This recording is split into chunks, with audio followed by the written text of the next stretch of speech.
about the role of Recording is on. we've been discussing the role of responsibility, taking responsibility, about confronting things in life, confronting life, confronting the coronavirus and all that. So today, part of my discussion, and probably will continue with this same concept also on next Sunday service. But today I'm going to talk about the wrong thing to do is nothing. Okay, so let me share my screen.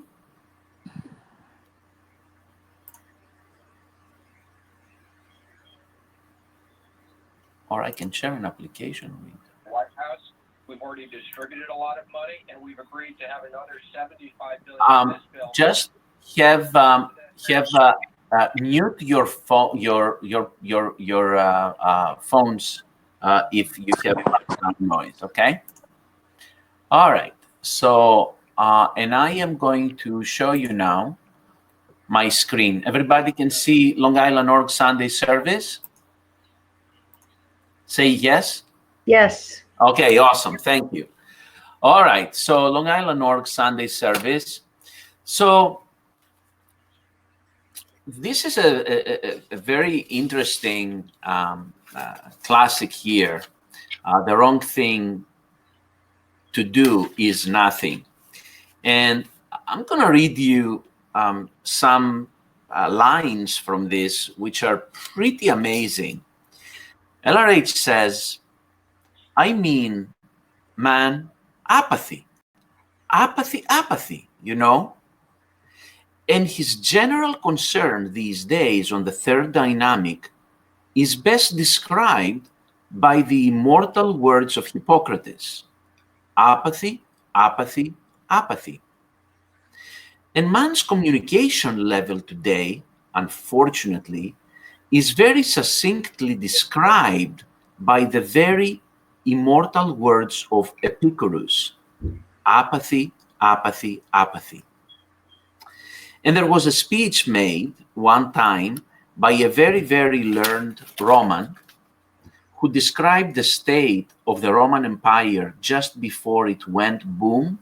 And that speech started apathy, apathy, apathy, and ended apathy, apathy, apathy. So it's so interesting to look at that, because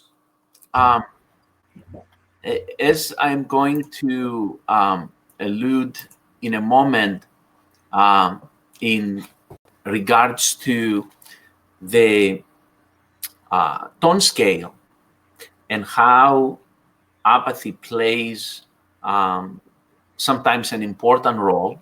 It's 2 tone levels below fear, right? So it can be very prevalent in our society at this very moment. You have people who, and I'm not saying everybody, right?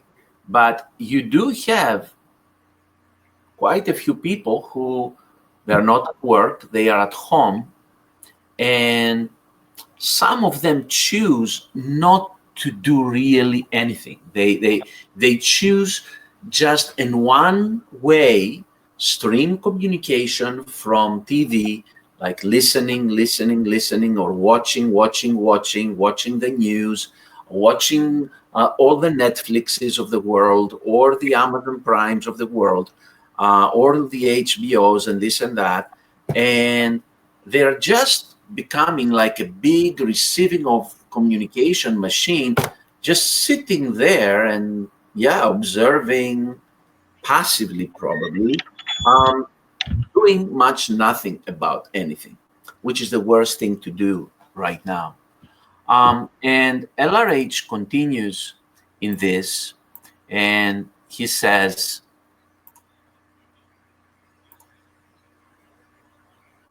1 second. And he says the following. Canned, C-A-N-N-E-D, canned entertainment of this character is antipathetic, actually, to an active people. They would rather participate than spectate. The difference between Dianetics and psychology, for instance, is a very singular difference. It's the difference between participate and spectate. Psychology spectates, does a beautiful job of it too. They sit and observe. Sometimes you are going to have the misfortune of processing, if you haven't already, some fully trained psychologist. He sits back and watches his bank go by. And once in a while, he reports to you on what he sees or thinks he sees, but that's auditing. Now that's a fact. The spectator sport, football, I'd like to see you get a little 5-year-old kid to sit still sometime long enough to watch a full, complete Class A professional football game. He'll watch it for a few minutes, and then he'll sort of get the idea that he's got the ball, you know, and he'll start to twitch and so forth, and then he's gone. He's gone down to get some pop or something of the sort. He's through as far as this is concerned. It's not any longer of any interest to him. But the seniors who are present at the college game sit there with great obedience and spectate. And the freshmen, they have something in common with the 5-year-old kid, but they lose it in the next 3-4 years. Participation has no substitute. Many a person is sort of looking at life go by, or he thinks his body or his mind is something that you look at or observe. And as long as he just looks at it and observes, he doesn't use it, you know. Just looks at it and observes. He makes a tough customer when it comes to processing. Now, it isn't that a 5-year-old kid is saner than somebody who is 35. Probably the 35-year-old person is saner, really, than the 5-year-old, but they have a different viewpoint, a different philosophy of existence.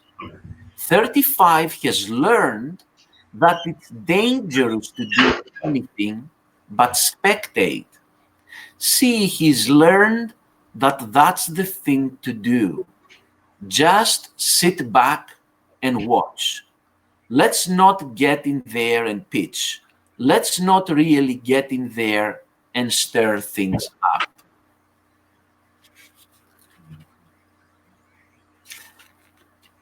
And then I'm bringing up again that quotes, the actual physical well-being of a person is as good as he can participate in life. His mind is as good as he can use it, right? So that's a picture of the emotional tone scale. Let's look real quick at apathy here. Let me get it right. Can you see when I am pointing my pointer? There you go. You can see apathy 0.5. Mm-hmm. Okay, so look at this. We're right here, and then look at where fear is. Okay, fear 1.0. I mean, all the news were released about the coronavirus, what it can do for you, and this and that. And at this point, people made the choice. Some people started going down the tone scale. They felt despair, terror, they felt numb from the news.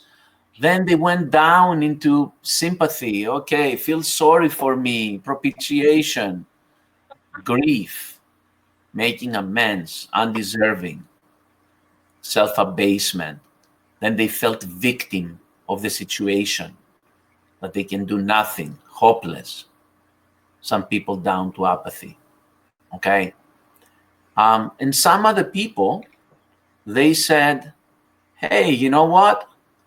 I'm anxious about this. Yeah, I got the point, okay? You gave me enough freaking information. I got the point. Now, you see, man, I can't be down here. You see, I jumped right up to antagonist myself right now. So I jumped up here. I got the point. I got it. Enough already. Let's move on. But anyway, this is how people are, and they are making the choice which direction to move. Because at the end of the day, it is a choice. Obviously, when you have the tech, is much easier to make the choice to go up the tone scale, rather than down the tone scale. Okay, so I have selected today for us to watch. I am going to play it right now. Just a brief video that discusses about the tone scale. All right, stand by for a second, and here we go.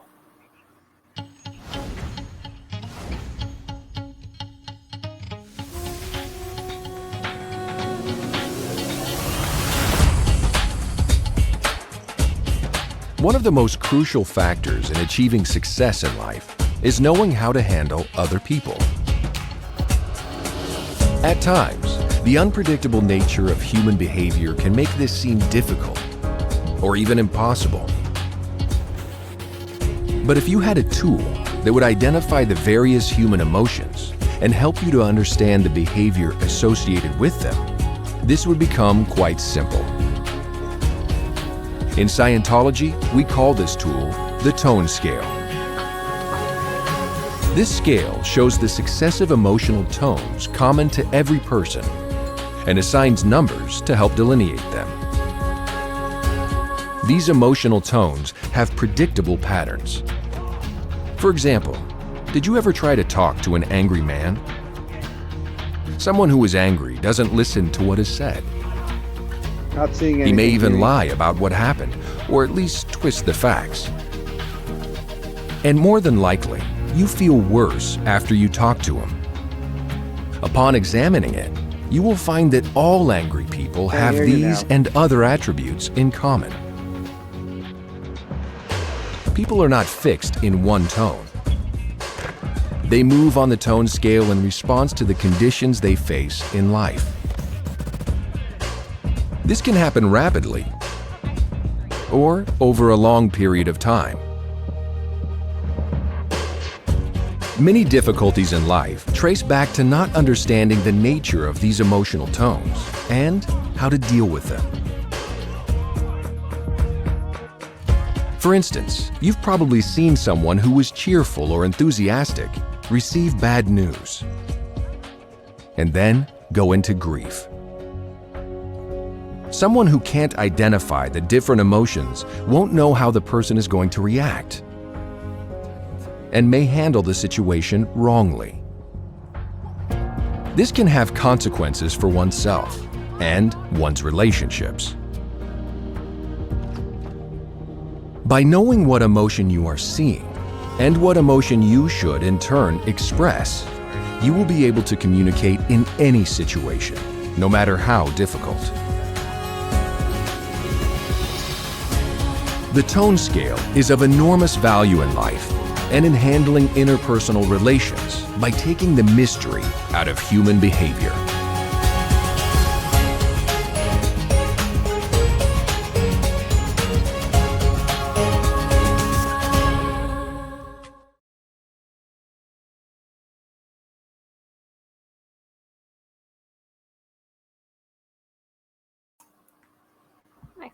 All right. Now, let me ask you guys, were you able to see the video or no?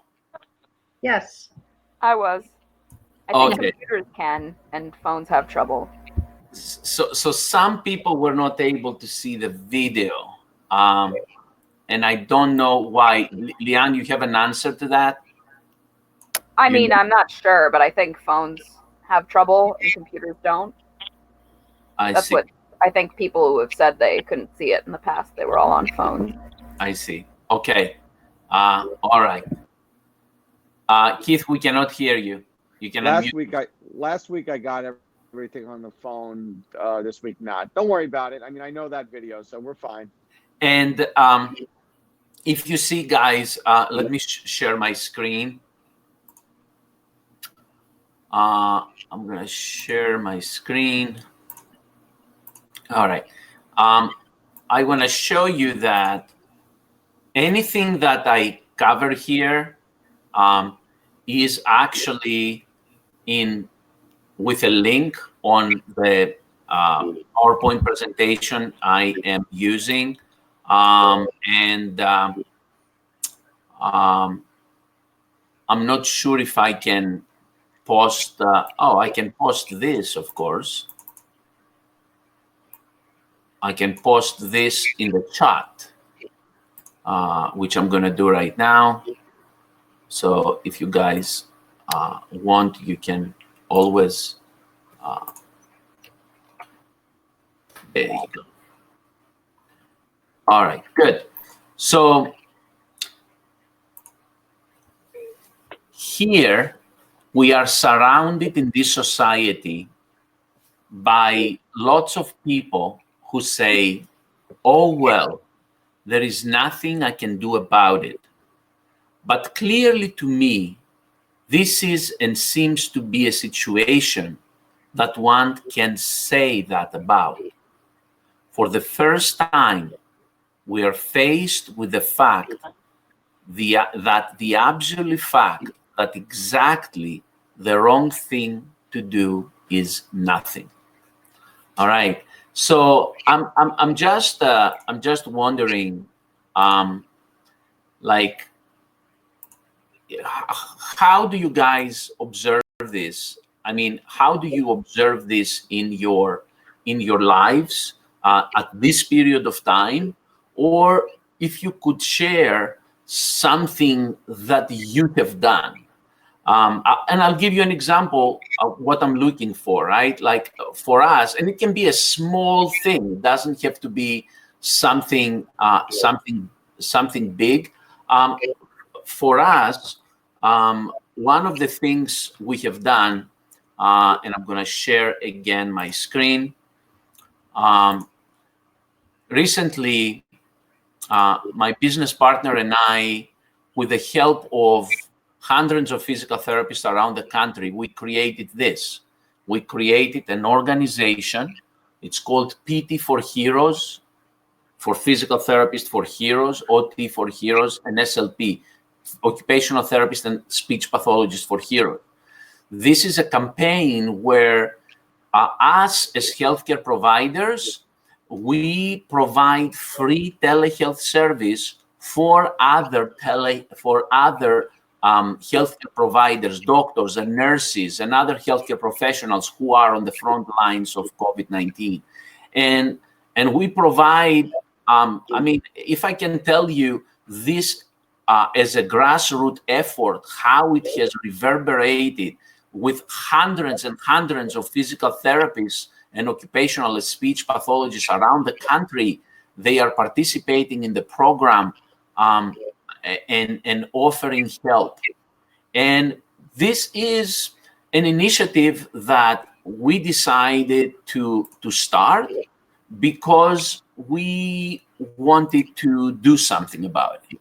Okay, so and that is an important thing. So I mean, do you guys want to share some stories? It can be something small. It doesn't have to be like a PT for Heroes thing. It can be what do you do not to be in apathy? That's the question, really. what is something that you do in your life right now so that you are not in apathy?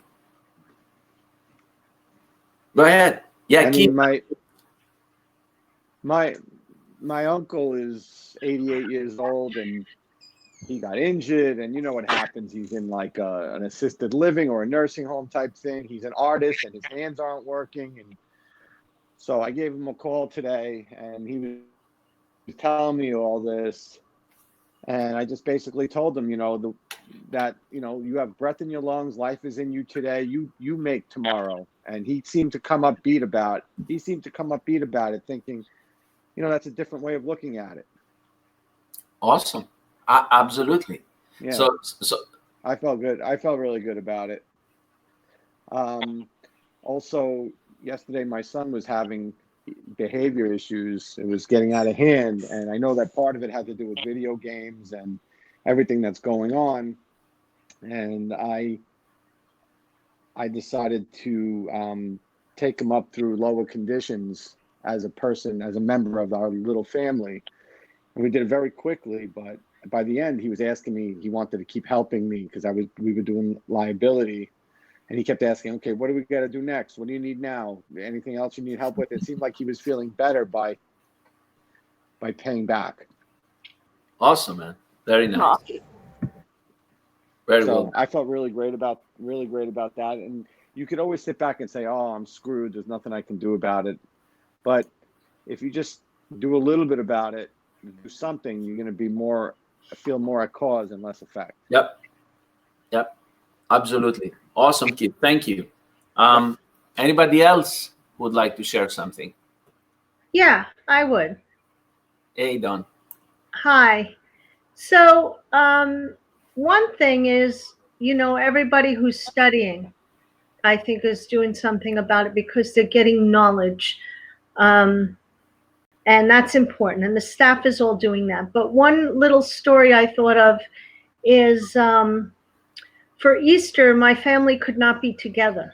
And this particular Easter, something occurred where they really needed and wanted to be together. So I thought, how can I be with them, And I basically just bought flowers. And I drove around Long Island to all my siblings and my mother's house and placed these flowers there for them. And it did make them very happy. And they showed me pictures of the flowers in their house and stuff. So it was just a small way for us to be together when it was really a very crucial time for us to have that, And it wasn't just because it was Easter. Something did occur in the family, and it was very key. So I thought, well, what am I going to do about this? And that's what I did. It's simple. It's just, a little way to happiness point. Awesome. Yeah. Very, very well done. That's fantastic. Very well done. Anybody else would like to share?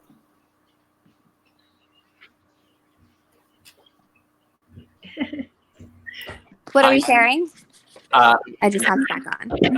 Yeah, we are sharing something that we have done that is some positive action that is uptone and keeps people higher than apathy.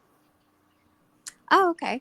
I mean, I love sending people LRH quotes and just cheering people up and encouraging them to stay on source or get on source and stuff like that. And I'm loving grading lessons because it's really keying me out to see everybody moving, and I get to feel some cognitions myself when I grade the lessons and read all the different LRH quotes and stuff. Awesome. Very well done. Very well done. Yeah. And I know that those of us who are on the call here, that we are on the level, we have been keeping a pretty high number of sessions daily the past few weeks. We had actually from Flag very good reports in terms of high number of sessions, and that actually, guys, does create an effect, a significant effect around the planet. actually. All right. Anybody else?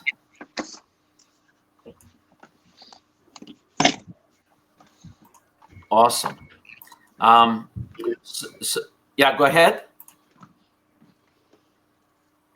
So let me also remind everyone that you can get this information disseminated from Scientology TV, and I would highly recommend, aside from you doing your extension courses, either with the Long Island Org Academy or with Flag Extension Courses, and continuing your own studies, just listen to these podcasts from WISE, East US, and also recommend to any family, friends, anybody who you have, the Volunteer Ministers free courses, and they are in a gazillion of languages. Even if they are outside of the United States, just recommend it to them.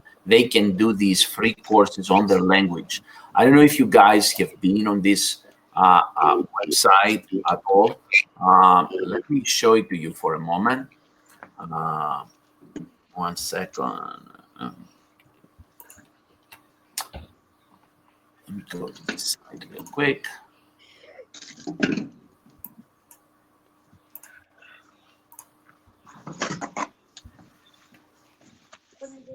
As you can see, you're going to see now.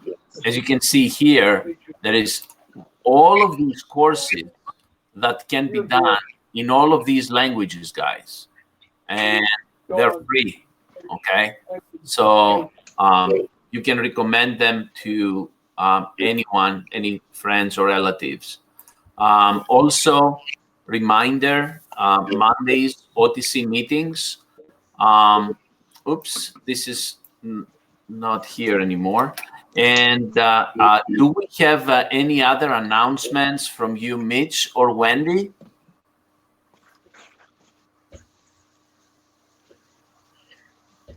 I'm going to speak up if no one else is. I think there's a just OTC meeting tomorrow night. Yeah, he just said that. I actually wanted to say thank you to everybody that attended our first Long Island virtual fundraiser. And just a reminder for those that have said, yes, I would like to make a donation, and please go ahead and do that through the longislandideal.com. And if you haven't already done so, it's a really simple link, and it just makes it so that we have the money in. We are still working forward on making an ideal org. So I greatly appreciate the people that attended both Tuesdays and Saturday's events. I think they were both really fun. Yes. Yeah, and definitely that is something that keeps the action going during this period of time, and that's very important. And a quick shout out to Janine and Tim McClellan, who are our superstars for Long Island this week. Yay. Yeah. Very well done. Very well done. That's awesome. And let me go back here. And yes, these Sunday services, we're going to be tackling a different type of thing from LRH every week. And I would just like to ask you guys to disseminate to others to join us on Sundays for Sunday service, okay? And they don't have to be from New York, by the way. They can be from anywhere around the planet, as long as they can join us at 12 noon Eastern time, all right? Yeah. So, awesome. So that's all I am going to say at this point. And I'm going to close with LRH. The only thing wrong with the pre-clear is that his attention is fixed on barriers, messed. His freedom depends upon putting his attention on freedom or present time. LRH. So, and yeah. Good. So, thank you all guys for attending this. I told you how to get to the YouTube channel we have.